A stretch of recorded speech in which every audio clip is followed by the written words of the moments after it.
Every now and then, something in this world disrupts our normal course of life and robs us of our peace. This current worldwide COVID-19 pandemic and associated government-mandated shelter-in-place orders is one of them. The fear, the uncertainty, the anxiety that everybody has been feeling for the past few weeks is real. Loss of normality, loss of personal connections, loss of safety make us worry. So many people are uncertain today about their future. And what the human mind has a tendency to do is to imagine and dwell on the worst case scenario, and that's traumatizing. It is emotionally, mentally, and becoming physically draining. Do you realize that number one organ responsible for your immune system is your brain? You cannot have a healthy body without a healthy mind. If your mind is sick and your soul is torn, it will inevitably make your body sick. That's the way it works. And one thing that makes your mind sick is when you're constantly bombarded with stress, fear, and grief. That's what will debilitate and weaken your immune system and make you more susceptible to being ill. I urge you to accept this new reality and take back control of what you can do. It's not what happens to you, it's what you do about it that determines the quality of life. Because what happens to you happens to everyone else. It's what you do about it that will make the difference. I want to suggest two things to you. Number one, you need to protect. And number two, you need to feed your mind and soul. Your mind is the battleground. Stand guard at the door of your mind. It's so important. And number two, feed. You need bread for the head. You can skip a meal, and in today's setting when everyone is quarantined and the fridge is at your arm's length, skipping a meal is not going to hurt you, believe me. But don't skip an opportunity to feed on what is true, honorable, right, pure, excellent, positive, and possible. Dwell on these things. So we're going to take a holistic approach, that is body, mind, and spirit, in order to come out strong out of this crisis.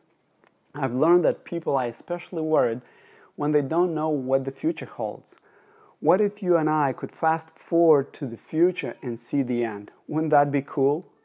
It's like watching a DVR recording of a ball game with your family, the game that you alone had a chance to watch live a day earlier, and you know your team has won, but they don't. As you observe the emotions on their faces, you remain calm and hopeful. Members of your family don't understand why, they even accuse you for not caring. But you keep telling them, I have a very good feeling about it. Believe me, we will win. And that's the kind of attitude I want you to adopt for yourself and your family in these unprecedented times. There is an ancient manuscript the Jews refer to as the Scroll of the Prophet Daniel. It was written in two languages, in Hebrew, which was the language of the Jews, and in Aramaic, the language of the Chaldeans who lived in the Babylonian Empire, the world's dominant power at that time. Exact copies of these writings were later produced by scribes, men who were trained in the skill of writing and copy-making so that nothing was lost. Many years later, these writings were translated into different languages, including English, of course. They were published using modern technologies so that today you and I may own a copy of this ancient text in our own language so that we can read and gain understanding. As a matter of fact, let me quote the text here. It says, those who have insight on this book will understand. Those who have insight will shine brightly like the brightness of the expanse of heaven, and those who lead the many to righteousness, like the stars forever and ever.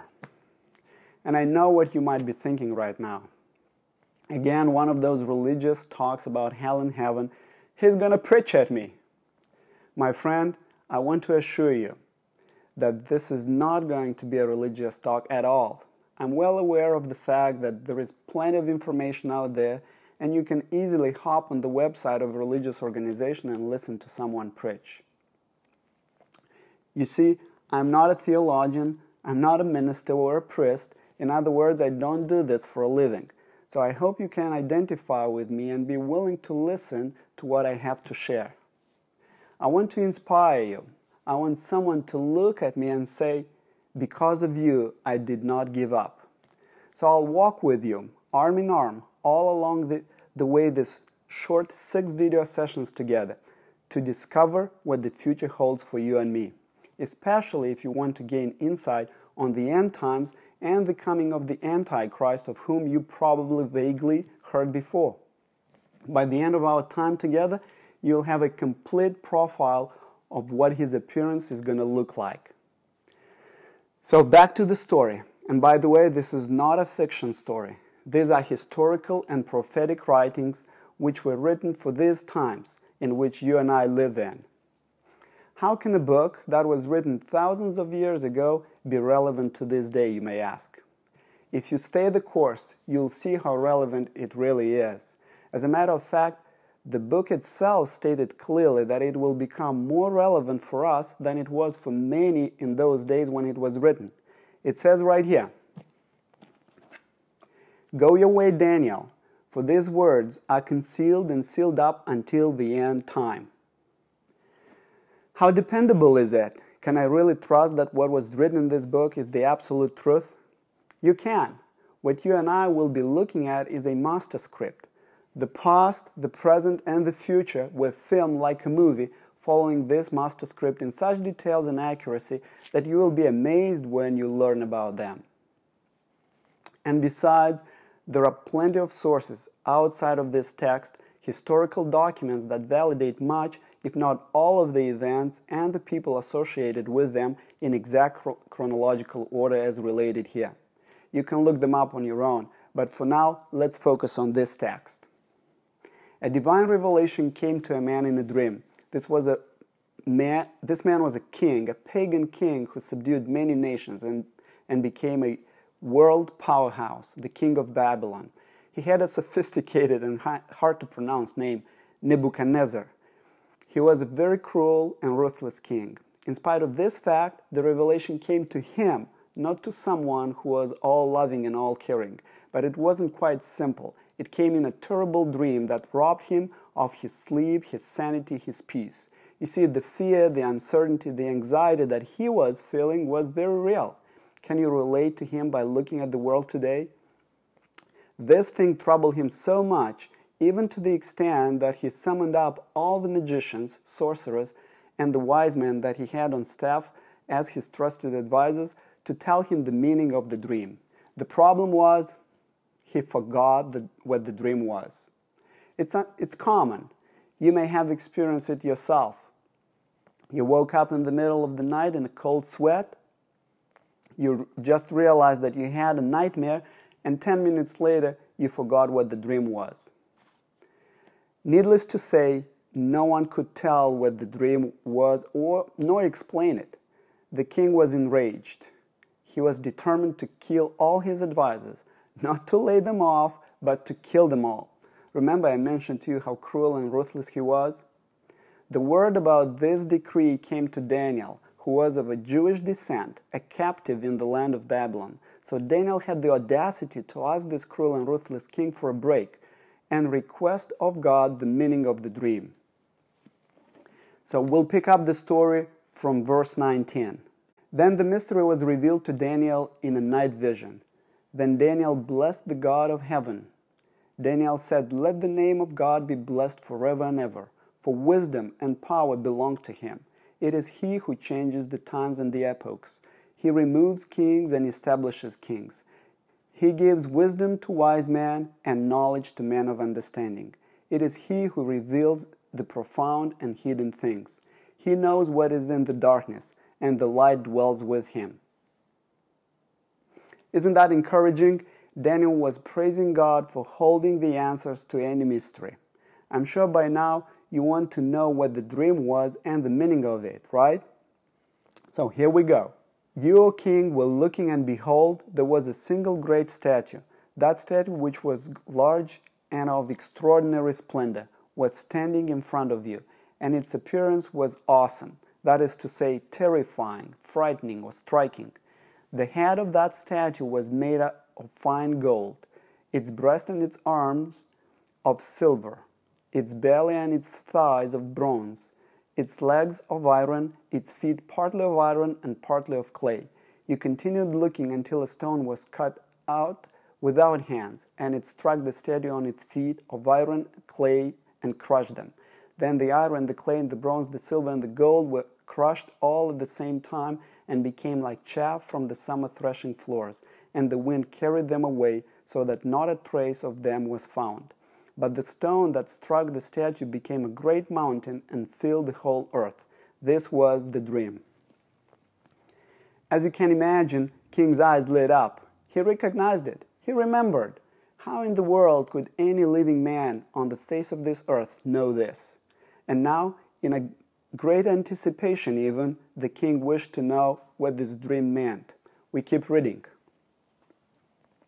This was the dream, and now we will tell its interpretation before the king. You, O king, are the King of kings, to whom the God of heaven has given the kingdom, the power, the strength, and the glory.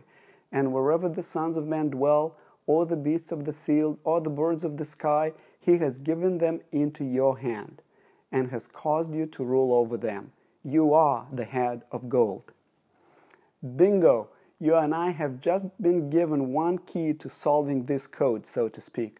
In the grand scale of the entire history of the world, this king and his kingdom were regarded as the peak, the marvel of the world, the most grandiose empire on the face of this earth, thus the head of gold. After you there will arise another kingdom inferior to you, then another third kingdom of bronze, which will rule over all the earth. Then there will be a fourth kingdom, as strong as iron, inasmuch as iron crushes and shatters all things, so like iron that breaks in pieces, it will crush and break all these in pieces. In that you saw the feet and toes partly of potter's clay and partly of iron, it will be a divided kingdom, but it will have in it the toughness of iron, inasmuch as you saw the iron mixed with common clay. As the toes of the feet were partly of iron and partly of pottery, so some of the kingdom will be strong, and part of it will be brittle. In the days of those kings, a very important time phrase, saying in the days of those 10 kings, because there were 10 toes, each toe representing a king, the God of heaven will set up a kingdom which will never be destroyed, and that kingdom will not be left for another people. It will crush and put an end to all these kingdoms, but it itself will endure forever.